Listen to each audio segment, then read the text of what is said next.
السلام علیکم ورحمۃ اللہ وبرکاتہ۔ آج ہم پڑھیں گے اس بک کو جس کا نام ہے سلامتی کا راستہ۔ یہ بک مولانا سید ابو لالا مودودی رحمۃ اللہ علیہ نے لکھی تھی۔ اس کو ہم پڑھیں گے۔ سلامتی کا راستہ، مولانا سید ابو لالا مودودی رحمۃ اللہ علیہ۔ یہ خطبہ ریاست کپورتھلا میں ہندوؤں، سکھوں اور مسلمانوں کے ایک مشترکہ اجتماع کے سامنے عرض کیا گیا تھا۔ صاحبوں اگر کوئی یعنی لوگوں سے بات کر رہے تھے وہ خطبے میں، وہ بک کو انہوں نے رائٹ کیا ہے، اس خطبے کو ایک بک کے روپ میں، ٹھیک ہے۔ صحابو، اگر کوئی شخص آپ سے کہے کہ بازار میں ایک دکان ایسی ہے جس کا کوئی دکاندار نہیں ہے، نہ اس میں کوئی مال لانے والا ہے نہ بیچنے والا ہے، اور نہ کوئی اس کی رکھوالی کرتا ہے، دکان خود بخود چل رہی ہے، خود بخود اس میں مال آ جاتا ہے اور خود بخود خریداروں کے ہاتھ فروخت ہو جاتا ہے، تو کیا آپ اس شخص کی بات مان لیں گے؟ کیا آپ تسلیم کر لیں گے کہ کسی دکان میں مال لانے والے کے بغیر خود بخود بھی مال آ سکتا ہے، مال بیچنے والے کے بغیر خود بخود فروخت بھی ہو سکتا ہے، حفاظت کرنے والے کے بغیر خود بخود چوری اور لوٹ سے بھی محفوظ رہ سکتا ہے؟ اپنے دل سے پوچھئے ایسی بات آپ کبھی مان سکتے ہیں جس کے ہوش و حواس ٹھکانے نہ ہوں؟ کیا اس کی عقل میں یہ بات ابھی آ سکتی ہے کہ کوئی دکان دنیا میں ایسی بھی ہوگی؟ فرض کیجئے ایک شخص آپ سے کہتا ہے کہ اس شہر میں ایک کارخانہ ہے جس کا نہ کوئی مالک ہے، نہ انجینئر، نہ مستری، سارا کارخانہ خود بخود قائم ہو گیا ہے، ساری مشینیں خود بخود بن گئی ہیں، خود ہی سارے پرزے اپنی اپنی جگہ لگ گئے ہیں، خود ہی سارے مشینیں چل بھی رہی ہیں اور خود ہی ان میں سے عجیب عجیب چیزیں بن کر نکل رہی ہیں۔ سچ بتائیں، جو شخص آپ سے یہ بات کہے گا، آپ حیرت سے اس کا منہ نہ تاکنے لگیں گے۔ آپ کو یہ شبہ ہوگا کہ اس کا دماغ کہیں خراب تو نہیں ہو گیا ہے؟ کیا ایک پاگل کے سوا ایسی بے ہودہ بات کوئی کہہ سکتا ہے؟ دور کی مثالوں کو چھوڑیں، یہ بجلی کا بلب جو آپ کے سامنے جل رہا ہے، کیا کسی کے کہنے سے آپ یہ مان سکتے ہیں کہ روشنی اس بلب میں آپ پیدا ہو جاتی ہے؟ یہ کرسی جو آپ کے سامنے رکھی ہے، کیا کسی بڑے سے بڑے فاضل فلسفی کے کہنے سے بھی آپ یہ باور کر سکتے ہیں کہ خود بخود بن گئی ہے؟ یہ کپڑے جو آپ پہنے ہوئے ہیں، کیا کسی علامہ دہر کے کہنے سے بھی آپ یہ تسلیم کرنے کے لیے تیار ہو جائیں گے کہ ان کو کسی نے بنایا نہیں ہے، خود بخود بن گئی ہیں؟ یہ گھر جو آپ کے سامنے کھڑے ہوئے ہیں، اگر تمام دنیا کی یونیورسٹیوں کے پروفیسر مل کر بھی آپ کو یقین دلائیں کہ ان کے گھروں کو کسی نے نہیں بنایا ہے بلکہ یہ خود بن گئے ہیں، تو کیا ان کے یقین دلانے سے آپ کو ایسی لغو بات پر یقین ہو جائے گا؟ یہ چند مثالیں آپ کے سامنے ہیں، رات دن چیزوں کو آپ دیکھتے ہیں، انہیں میں سے چند ایک میں نے بیان کی ہیں۔ اب غور کیجئے ایک معمولی دکان کے متعلق، جب آپ کی عقل یہ نہیں مان سکتی کہ وہ کسی قائم کرنے والے کے بغیر قائم ہو گئی اور کسی چلانے والے کے بغیر چل رہی ہے، جب ایک ذرا سا کارخانے کے متعلق آپ یہ ماننے کے لیے تیار نہیں ہو سکتے کہ وہ کسی بنانے والے کے بغیر بن جائے گا اور کسی چلانے والے کے بغیر چل جائے گا، تو یہ زمین و آسمان کا زبردست کارخانہ جو آپ کے سامنے چل رہا ہے، جس میں چاند اور سورج اور بڑے بڑے سیارے گھڑی کے پرزے کی طرح حرکت کر رہے ہیں، جس میں سمندر سے بھاپیں اٹھتی ہیں، بھاپوں سے بادل بنتے ہیں اور بادل کو ہوا میں اڑا کر زمین کے کونے کونے میں پھیلاتی ہے، پھر ان کے مناسب وقت پر ٹھنڈک پہنچا کر دوبارہ بھاپ سے پانی بن جاتا ہے، پھر وہ پانی بارش کے قطروں کی صورت میں زمین پر گرایا جاتا ہے، پھر اس بارش کی بدولت مردہ زمین کے پیٹ سے طرح طرح کے لہلہاتے ہوئے درخت نکالے جاتے ہیں، قسم قسم کے گلے، رنگ برنگے کے پھل اور وضع کے پھول پیدا کیے جاتے ہیں۔ اس کارخانے کے متعلق آپ یہ کیسے مان سکتے ہیں کہ یہ سب کچھ کسی بنانے والے کے بغیر خود بخود بن گیا ہے اور کسی چلانے والے کے بغیر خود چل رہا ہے؟ ایک ذرا سی کرسی، ایک گز بھی بھر کپڑے، ایک چھوٹی سی دیوار کے متعلق کوئی کہہ دے کہ یہ چیزیں خود بنی ہیں تو آپ فوراً فیصلہ کر دیں گے کہ اس کا دماغ چل گیا ہے۔ پھر بھلا اس شخص کے دماغ کی خرابی میں کیا شک ہو سکتا ہے جو کہتا ہے کہ زمین خود بخود بن گئی ہے، جانور خود پیدا ہو گئے ہیں، انسان جیسی حیرت انگیز چیز آپ سے آپ بن کر کھڑی ہو گئی ہے۔ آدمی کا جسم جن اجزاء سے مل کر بنا ہے، ان سب کو سائنس دانوں نے الگ الگ کر کے دیکھا تو معلوم ہوا کہ کچھ لوہا ہے، کچھ کوئلہ ہے، کچھ گندھک ہے، کچھ فاسفورس، کچھ کیلشیم، کچھ نمک، چند گیسیں اور بس ایسی ہی چند اور چیزیں جن کے مجموعی قیمت چند روپیوں سے زیادہ نہیں ہے۔ یہ چیزیں جتنے وزن کے ساتھ آدمی کے جسم میں شامل ہے، اتنے ہی وزن کے ساتھ انہیں لے لیجئے اور جس طرح جی چاہے ملا کر دیکھ لیجئے، آدمی کسی ترکیب سے نہ بن سکے گا۔ پھر کسی طرح آپ کی عقل یہ مان سکتی ہے کہ ان کی چند بے جان چیزوں سے دیکھتا، سنتا، بولتا، چلتا پھرتا انسان، وہ انسان جو ہوائی جہاز اور ریڈیو بناتا ہے، کسی کاریگر کی حکمت کے بغیر خود بخود بن جاتا ہے۔ کبھی آپ نے غور کیا کہ ماں کے پیٹ کی چھوٹی سی پھٹکری میں کس طرح آدمی تیار ہوتا ہے؟ باپ کی کارستانی کا اس میں کوئی دخل نہیں ہے، ماں کی حکمت کا اس میں کوئی کام نہیں ہے۔ ایک ذرا سی تھیلی میں دو کیڑے جو خوردبین کے بغیر دیکھے تک نہیں جا سکتے، نہ معلوم کب آپس میں مل جاتے ہیں، ماں کے خون ہی سے ان کو غذا پہنچتی ہے، شروع ہوتی ہے وہی لوہا، گندھک، فاسفورس وغیرہ تمام چیزیں جن کا میں نے اوپر ذکر کیا ہے، ایک خاص وزن اور خاص نسبت کے ساتھ وہاں جمع ہو کر لوتھڑا بنتی ہے۔ پھر اس لوتھڑے میں جہاں آنکھیں بننی چاہیے وہاں آنکھیں بنتی ہیں، جہاں کان بننے چاہیے وہاں کان بنتے ہیں، جہاں دماغ بننا چاہیے وہاں دماغ بنتا ہے، جہاں دل بننا چاہیے وہاں دل بنتا ہے، ہڈی اپنی جگہ پر ہے، گوشت اپنی جگہ پر ہے، گرس ایک پرزا اپنی جگہ پر ٹھیک بیٹھتا ہے۔ پھر اس میں جان پڑتی ہے، دیکھنے کی طاقت، سننے کی طاقت، چکھنے اور سونگھنے کی طاقت، بولنے کی طاقت، سوچنے اور سمجھنے کی طاقت، اور کتنی بے حد و حساب طاقتیں اس میں بھی جاتی ہیں۔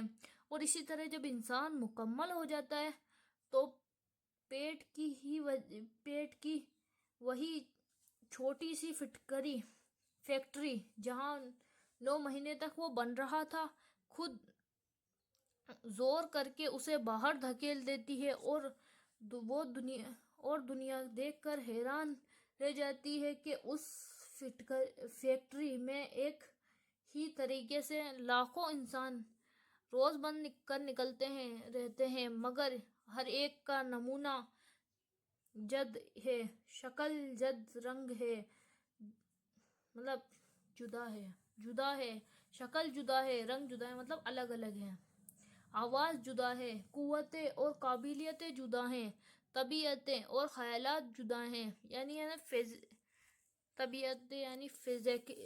فزیکلی طور پر وہ الگ الگ ہیں، ان کے خیالات الگ الگ ہیں، اخلاق اور صفات جدا ہیں، غرض ایک ہی پیٹ سے نکلے ہوئے دو سگے بھائی تک ایک دوسرے سے نہیں ملتے۔ یہ ایک ایسا کرشمہ ہے جسے دیکھ کر عقل دنگ رہ جاتی ہے۔ اس کرشمے کو دیکھ کر بھی جو شخص یہ کہتا ہے کہ یہ ایک یہ کام کسی زبردست حکمت والا، زبردست قدرت والا اور زبردست علم اور بے نظیر کمالات رکھنے والا خدا کے بغیر ہو رہا ہے، یا ہو سکتا ہے یقیناً اس کا دماغ درست نہیں ہے، اس کو عقل مند سمجھنا عقل کی توہین کرنا ہے۔ کم از کم میں تو ایسے شخص کو اس قابل نہیں سمجھتا کہ اس کسی معقول مسئلے پر اس سے گفتگو کروں۔ توحید۔ اچھا، اب ذرا اور آگے چلیے۔ آپ میں سے ہر شخص کی عقل اس بات کی گواہی دے گی کہ دنیا میں کوئی کام بھی، خواہ وہ چھوٹا ہو یا بڑا ہو، کبھی بادہ بھلگی و باقاعدگی سے نہیں چل سکتا، جب تک کہ کوئی ایک شخص اس کا ذمہ دار نہ ہو۔ ایک مدرسے کے 2 ہیڈ ماسٹر، ایک محکمے کے 2 ڈائریکٹر، ایک فوج کے 2 سپہ سالار، ایک سلطنت کے 2 رئیس یا بادشاہ کبھی بھی آپ نے سنے ہیں؟ اور کہیں ایسا ہو تو کیا آپ سمجھتے ہیں کہ ایک دن کے لیے بھی انتظام ٹھیک ہو سکتا ہے؟ آپ اپنی زندگی کے چھوٹے چھوٹے معاملات میں اس کا تجربہ کرتے ہیں کہ جہاں ایک کام کو ایک سے زیادہ آدمیوں کی ذمہ داری پر چھوڑا جاتا ہے، وہاں سخت بد انتظامی ہوتی ہے، لڑائی جھگڑے ہوتے ہیں، اور آخر سانجے کی ہانڈیاں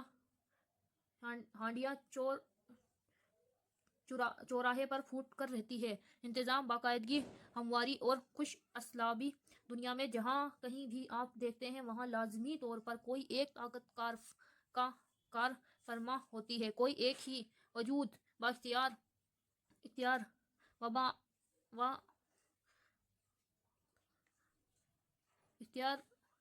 با اقتدار ہوتا ہے، اور کسی ایک ہی کے ہاتھ میں